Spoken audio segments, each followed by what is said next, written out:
અરે મોહન હતા કેમ છે મજામાં ને? અરે મજામાં હો બાપા. આ જો ને કામની બાપા મારી હાલે હે બધી. પણ એક જોયું હો, તમારા જેવું માટીનું કામ કોઈથી થાય નહીં હો. અરે ઈ રેવા દ્યો ને બાપા. ઈ કેમ વખાણ કરો ઈ બધી ખબર હે અમને. આ ગેસની તંગી આવી એટલે માટીના ચૂલા બુલા જોતા લાગે તમારે નહીં બાપા. પણ જો હું તમને ચોખ્ખું કહી દઉં, અઠવાડિયું દાદી તો કઈ મેળ પડે એમ જ નથી.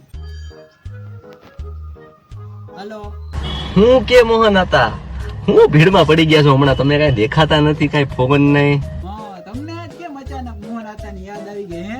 આ દાળમાં કઈ કાળું લાગે છે. કામમાં તો બાપા એવું હતું ને કે 500 માટીના ચૂલા જોઈ છે. ઈ મેળ આવી છે? હા, હવે સમજાણું. કહી ગયો ને બાપા. પણ જો હું ચોખ્ખું કહી દઉં તમને, આ 10-15 દી તો હે ને ભાઈ કઈ મેળ પડે એમ જ નથી. અરે બાપા 5-25 રૂપિયા વધારે લઈ લેજો ને, એમાં શું છે? પણ મને કરી દો ને, થાય એમ હોય તો. હે અરે ઈ બાપા ભાવની કઈ કિંમત જ નથી બાપા. બરાબર, ભાવ રેગ્યુલર હાલે દેજો, પણ આ ધંધાની કઈ કિંમત હોય કે નહીં હે બાપા? પણ જો પેલું પેમેન્ટ છે ને ઈ એક થોડું એડવાન્સ દઈ દેજો, બરાબર? અરે પેલું પેમેન્ટ હમણાં જ તમને જો ગૂગલ પે કરી દો, તમે ચેક કરો. જો હમણાં ફોન મૂકું ને તમને તરત મેસેજ આવી છે પેલું પેમેન્ટ આવી ગયું એમ. મને કરી દો પણ મને. હા ભલે, હાલો તઈ. આ માણસો સમજે નહીં હે, બાકી આ દેશી ને. હાલો એકાદ ચૂલો ભેગા મોદી કાકા હારી બનાવી નાખી.